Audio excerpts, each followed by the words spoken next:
It's too late, everyone says. My sister Sue and her wonderful man friend, not a boyfriend, Kevin. We're in beautiful Central Oregon. Is this kind of Central now? Rainier. Oh my gosh, Northern Oregon. Yeah. Wicked north. North Coast. And my question for you guys is, why are you desiring, you just moved, sold a beautiful house in Portland to live on a small piece of land in the middle of the woods. Why do you want to do that? Because people suck. Trees don't suck, and gardens don't suck, and birds don't suck as much, and there's no traffic out here. We want a better quality of life for the rest of our lives. And we want to inspire other people to do that. To get away and buy a piece of land. And take baths outside and listen to the frogs. Semi-off-grid. So that's why we chose this place, because it's out in the middle of nowhere with no neighbors. So beautiful. And what kind of plans do you guys have for here in the future? Do you want to hold, you want to stay here by yourself and like have a farm, or do you want to have like little gatherings? Just, I don't know, kind of all of it. I don't know, we feel like we were really drawn to this land for many different reasons, and it was meant to be. And so part of it is letting the land tell us what it wants, we feel, but we have a lot of plans for what we would like. Make it a gathering place for people to come, for sure. Be able to grow our own food and be self-sustainable. There's going to be a balance between having people out responsibly and being hermits. Why do you feel like that you want to be out of the city? You've lived in the city. How many years have you lived in the city? Since I was a kid, and I lived on a farm when I was a kid, and then, I don't know, 30 years in cities, various cities. I'm just tired of people, and I realized that I really was only going in like an 8-block radius in the city for the last 15 years, and people could never drag me to go downtown or to see music hardly, just because I was such a quiet introvert, except for to play music with the group I play with. But I wanted to take it a step further and go where it's even quieter and even farther away. And so far, nobody's missed me, or missed. So far, people are just.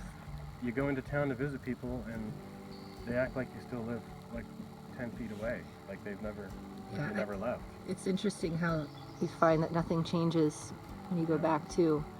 And so do you think that you've seen anybody being encouraged by what you guys are doing and being inspired, and some sort of a movement from the city to the woods? Well, definitely. People are inspired in their life. A lot of people say, oh, I wish I could do what you want to do, or I want to do what you're doing. And the city's just becoming so unaffordable. People can't live there anymore, or afford to live there, and it's really, really sad what's happening. But people beyond that do crave being out in the country and being able to grow your own food. So far, there's about 10 people that want to move here and live in teepees. On our and property. Some of them want to grow marijuana.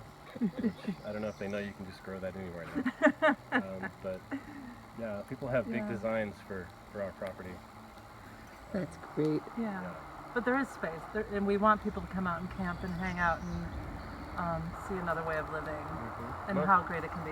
And most of the people we know are like single or in new relationships, and it's like nobody wants to move the country by yourself.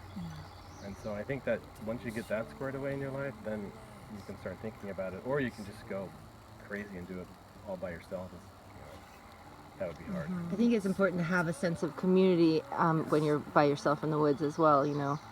And I feel like a lot of times, for me being alone in the woods, I find it in the trees, and I'm curious to know about other people's relationships with the trees. Like you talked about the trees and how you enjoy being around them, but why?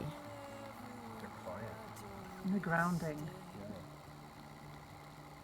Definitely. And it's great to see the growth, because we got this property last fall, and how the property's coming alive now with the spring. Fruit tree behind us, by Lou there. It's coming alive. And the big cedars in the back, I just feel like are the grandfathers overlooking and protecting the property. Yeah. For sure. There's some of them that are probably 80 or 100 years old back there, which is a little piece of history. And the big giant one over there, it looks like it's maybe going to crash down and destroy the house, but it just kind of hangs in. Any last words of wisdom? Do it. Run away from the cities, Yeah.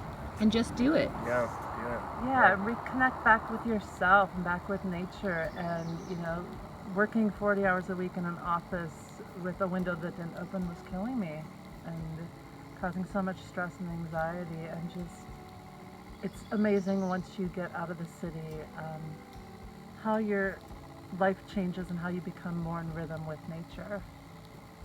And you feel less restricted, where you feel, I find that a lot of people are putting the restrictions on themselves because of fear, and they like being in those spaces because it's comfortable, but once you get out of that, it's like, it's okay. I like to wander around the property in my underwear sometimes with a cup of coffee, and I just don't think you can do that in the city. So You could, but your neighbors will look at you Your funny neighbors- and they maybe call the call. so. Oh my God. Have a good trip.